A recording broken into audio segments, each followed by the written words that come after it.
Je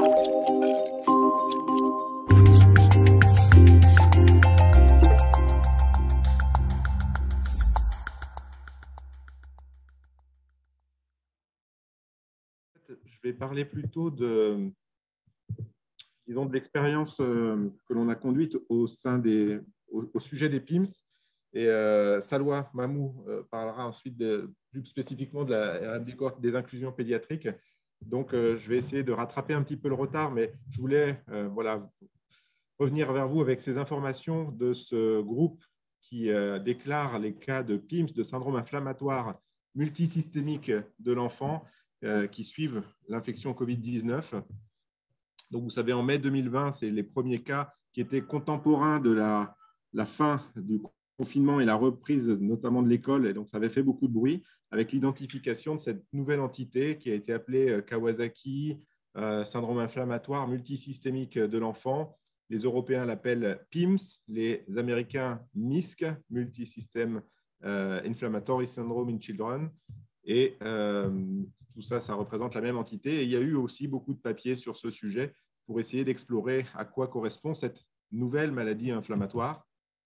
Donc, le groupe collaboratif qui s'est constitué au moment de la description des premiers cas, qui comprend des membres de la Sofremip, mais aussi des autres sociétés savantes pédiatriques qui s'occupent des manifestations de réanimatoire ou d'infectiologie, et la filière a été partenaire de ce groupe pour décrire les premiers cas lorsqu'ils apparaissaient, avec des données épidémiologiques qu'on avait déjà partagées avec vous, je vais aller vite, l'an dernier, pour montrer qu'on pouvait superposer la fréquence et la répartition des cas de PIMS avec celle des infections en population adulte.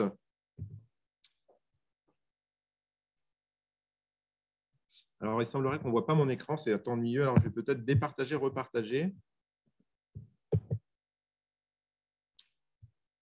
Peut-être tout simplement, ce n'était pas du tout partagé, donc finalement, il n'y avait aucune chance que vous ne puissiez pas voir quelque chose.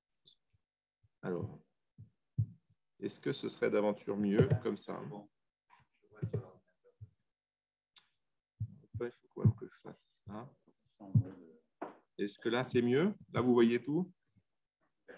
Bon, vous n'avez rien raté. Ici, c'est les premières images où vous voyez la superposition du lien spatial entre hospitalisation en orange et les cas de PIMS au moment de leur première description. Alors, pour vous faire réfléchir, quel est le délai entre le comptage et MISC, mais on ne va pas faire ça sous la forme de questions. Vous réfléchissez dans votre tête, mais en fait, ça a pu être aussi identifié autour de 4 à 5 semaines entre, ici en orange, le cas des nombres de patients hospitalisés en population générale, bien sûr sur une échelle qui est de dizaines de milliers par semaine, et puis les cas de PIMS qui survenaient avec ce délai de 4 à 5 semaines. Et ce délai est important. Il a été ensuite peut-être un peu réduit lorsqu'on avait plus de cas, entre 3 et 4 semaines, mais retenons, disons, 4 semaines. Il y a 4 semaines de décalage entre l'infection elle-même et les manifestations de ce syndrome inflammatoire multisystémique. Ça a été confirmé par d'autres études. Et ici, vous avez l'image de ce que le professeur Fischer a présenté un peu plus tôt. On revoit les 5 vagues qui ont envahi le territoire, avec cette deuxième, troisième vague en orange. Si on regarde le pic en orange, c'est le nombre de patients hospitalisés.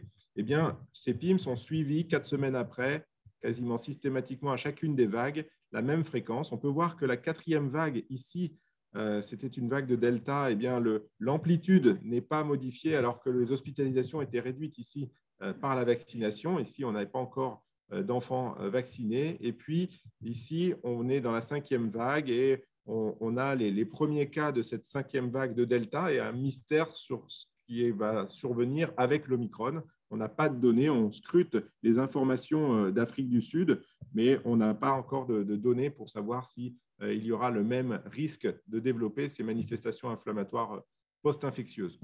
Donc, les symptômes, eh bien, ils empruntent à la maladie de Kawasaki, au syndrome d'activation macrophagique, des patients qui présentent des polycérites ou des myocardites. Je vais passer assez vite aussi sur les premières descriptions. L'âge est un peu plus élevé que ce que l'on rencontre dans la maladie de Kawasaki habituellement. Peut-être parmi les éléments les plus discriminants, c'est les signes digestifs qui souvent précèdent la myocardite et la vasoplégie, donc douleur abdominale, diarrhée. On a une fièvre élevée et puis on retrouve une positivité de la sérologie. Chez certains d'entre eux, il y a encore une positivité de la PCR, mais sans doute autour de 25% seulement. Et puis un rage qui est vraiment spécifique que l'on peut identifier aussi chez ces patients. Donc les signes digestifs, myocardite, péricardite, cette atteinte cardiaque est singulière et différente de celle que l'on observe habituellement dans le Kawasaki. Donc, comment on les traite? Et ça, ce sont des données nouvelles par rapport à la présentation de l'an dernier. Donc, en fait, globalement, face à cette entité nouvelle, elle a été considérée un peu comme une sorte de maladie de Kawasaki, si bien que le traitement, il a ressemblé à la maladie de Kawasaki.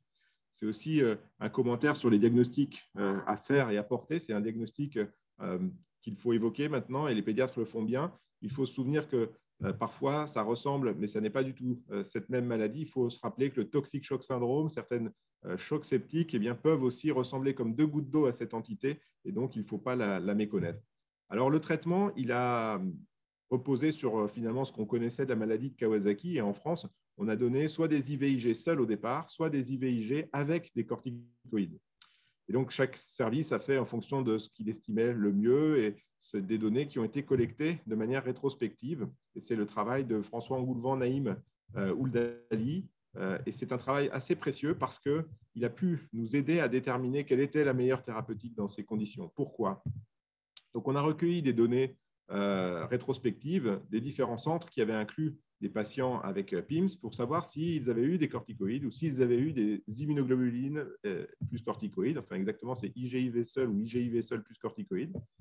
Donc, sur les collectes des données qui ont été faites l'année passée, eh bien, il y en avait 111 patients pour lesquels il y avait des données exploitables, 106 pour lesquels il y avait eu un traitement par IgIV plus ou moins corticostéroïdes.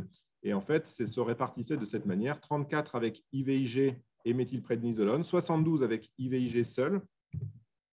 Et si on compare chacun des groupes de manière totalement simple, eh bien, on voit que la persistance de la fièvre, qui était à 24 heures jugée comme l'échec du traitement, eh bien, il était de 9% lorsqu'on associait aux IgIV des corticoïdes et de 51% lorsqu'il y avait des IVIG seuls. Donc ça, ce sont des données standards, je dirais, présentées, mais qui sont quand même à la faveur de la corticothérapie. Mais il a été réalisé ici un score de propension. Alors, qu'est-ce qu'un score de propension? Eh bien, de manière rétrospective, on va essayer d'apparier les deux populations pour qu'elles soient quand même comparables. Donc, ce n'était pas randomisé, mais pour essayer peut-être d'améliorer la comparabilité des deux bras, on va sur des critères d'âge, de sexe, de sévérité, essayer d'avoir des patients similaires. Et en appliquant ce score de propension, eh bien, on retrouve des résultats tout à fait identiques et significatifs qui montrent que IgIV plus corticoïdes, eh bien, ça fait mieux que les IgIV seuls. Donc, ça nous a conduit à modifier les recommandations, et cela en mars 2020. Ça a été confirmé, donc, cette étude-là, par d'autres dans le New England. Et donc, le groupe français était le premier à publier l'avantage à introduire des corticoïdes en plus des IgIV. Et ces recommandations-là ont circulé sur le site de la filière au sein des différentes sociétés savantes.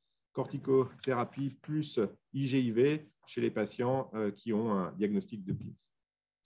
Donc, on comprend que pour certains, c'est peut-être un continuum entre maladie de Kawasaki et Kawasaki shock, MISC. Et donc, il y a des débats et discussions encore dans cette nouvelle nosologie et on manque un petit peu de marqueurs. Et donc, certains groupes, et à nouveau un groupe français, j'en fais mention parce qu'on y a contribué, eh bien, on a trouvé un marqueur spécifique de cette maladie, qui est l'expansion des V-bêta 21.3. Donc, je vais rapidement vous rappeler ce qu'est un V-bêta. Vous savez que la réponse immunitaire conventionnelle, lymphocyte RT, elle repose sur une cellule présentatrice d'antigènes et une reconnaissance spécifique présentée dans une poche à peptides. Et on active dans ces cas-là un 10 000e de vos lymphocytes T. Eh bien, lorsqu'il y a une réaction dite super-antigénique, et les super-antigènes sont connus dans certaines infections bactériennes, ce sont des toxines qui agissent comme super-antigènes, qui vont se coller d'un côté sur la molécule de CMH et de l'autre côté sur le TCR, et obliger cette interaction en dépit de manière indépendante de l'antigène et activer presque 20% de vos lymphocytes et donner une hyperactivation majeure. Et donc, c'est ce qui survient dans le toxic shock syndrome. Et on peut le démasquer de manière immunologique en cytométrie de flux en regardant les V-bêta. On en a à peu près une vingtaine de V-bêta différents. Eh bien, ce V-bêta qui est reconnu spécifiquement par le super-antigène s'expand en grande quantité et c'est parfois une manière indirecte de trouver la maladie infectieuse alors qu'on n'a pas le microbe lui-même. Eh bien, je passe assez vite, mais pour vous dire que ces histoires de répertoire, eh bien, ici, vous avez des exemples de données où on a mis en bubble plot ici toutes les expansions de V-bêta. Alors, il n'y a pas leur numéro ici, mais ça, c'est le V-bêta 2 qu'on retrouve augmenté dans les TSS liés à staphylocoque. Ici, ce sont des patients Covid. On voit qu'il y a de temps en temps une expansion de certains clones V-bêta, mais non spécifiques. Maladie de Kawasaki, il n'y a rien non plus qui ressort particulièrement. On a de temps en temps une bulle quand même d'expansion plus importante, mais pas spécifique d'un V-bêta particulier. Et les PIMS, par contre, eux, ils ont le V-bêta 21.3 qui est dans 3/4 d'entre eux augmenté. Alors, je vous passe les détails, mais c'est une réponse polyclonale d'activation. Ce n'est pas une réponse monoclonale ou spécifique d'antigène. Et on a pu, avec l'équipe de David Klassmann, travailler sur ce sujet et démontrer le caractère polyclonal de l'activation. Et d'autres équipes ont retrouvé ce même marqueur qui peut être regardé soit en fax, soit en ARN. Donc, il y a un marqueur de cette maladie et ça, c'est un message important pour les collègues pour le diagnostic différentiel. Et il peut être fait en cytométrie de flux. Invitez vos laboratoires d'immuno à réaliser ces examens. Alors, je vais parler, pour faire écho à ce qui a été mentionné, des vaccins. Donc, seuls 2% des enfants de 5 à 11 ans ont reçu une dose. On sait qu'il y a peut-être une faible quantité d'enfants actuellement vaccinés. Et je dirais que la seule chose qui embête les enfants au niveau individuel, c'est les PIMS, c'est les MISC. Il y a eu un cas de décès au départ et sur il y a 850 cas décrits à l'heure actuelle en tout et 2/3 vont en réanimation. C'est une forme sévère. Eh bien, un premier travail de François Engoulevent a montré qu'a étudié pendant une période de 2 mois les situations de MISC. C'était les 2 mois où la vaccination commençait. Si bien qu'on pouvait comparer des populations au sein de 33 enfants qui ont fait un PIMS de plus de 12 ans en période d'ouverture vaccinale. Comment se distribuait cette population? 0 avait été non présenté de PIMS chez ces 33 patients qui auraient été totalement vaccinés. 7 seulement avec une seule dose et 26 qui n'avaient pas du tout été vaccinés. Donc ça permet d'évaluer un peu le risque et ce sont des signaux en faveur de la vaccination qui témoigneraient que la vaccination protège. Et donc, je finirai avec une autre étude. Ici, ce tableau à peu près illisible, c'est 9 cas de situations hyperinflammatoires rapportés après la vaccination chez l'adolescent. Ce sont les centres de pharmacovigilance qui rapportent ces informations et ils ont été explorés, étudiés par le groupe de surveillance des PIMS en France. Et sur ces 9 cas, 4 peut-être pourraient être en lien avec le vaccin. Les autres, on n'a pas assez de données. Et ce sont bien sûr une possibilité. Les éléments ne sont pas confirmés. Mais cependant, ces patients avaient comme particularité d'avoir peut-être une forme plus modérée, pas d'expansion de notre marqueur spécifique. Dans certains patients, peut-être une hyperéosinophilie qui témoignerait de réactions plus allergiques que d'authentiques PIMS.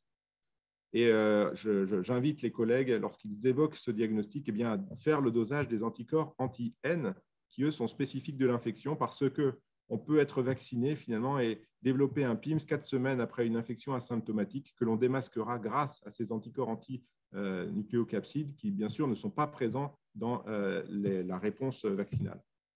Et donc, nous avons comparé ces cas en considérant, même dans la situation extrême où les 9 cas seraient éventuellement associés au vaccin, rapporté au nombre de vaccinations. Et si l'on compare ceci au nombre de PIMS secondaires à l'infection elle-même dans les mêmes tranches d'âge, eh bien, il existe un rapport de 1 pour 1 million de doses vis-à-vis du vaccin, sous réserve, encore une fois, de la définition de PIMS, versus 113 lorsqu'on a l'infection elle-même. Un rapport de 100. Ça va, je pense, aider les pédiatres à peut-être convaincre les parents. Il y a 100 fois plus de risque de faire un PIMS avec l'infection qu'avec l'infection sous réserve que ce signal soit réel. Donc, il y a vraisemblablement un rôle protecteur de la vaccination vis-à-vis des PIMS. On a toujours en quête le Graal de ce trigger de l'inflammation super antigénique qui n'est pas connu. Et le groupe va réfléchir prochainement sur l'intérêt peut-être de vacciner des enfants qui ont eu un MISC. Actuellement, c'est une des contre-indications, les rares contre-indications qui existent à la vaccination, eh c'est d'avoir fait un MISC. Certains pays ont vacciné des enfants avec PIMS et il n'y a pas eu de problème particulier. On a eu en France des enfants qui ont refait des Covid bénins après avoir eu un PIMS. Donc, on sait que leur protection n'est pas éternelle. Donc, c'est un sujet qui nous occupera prochainement.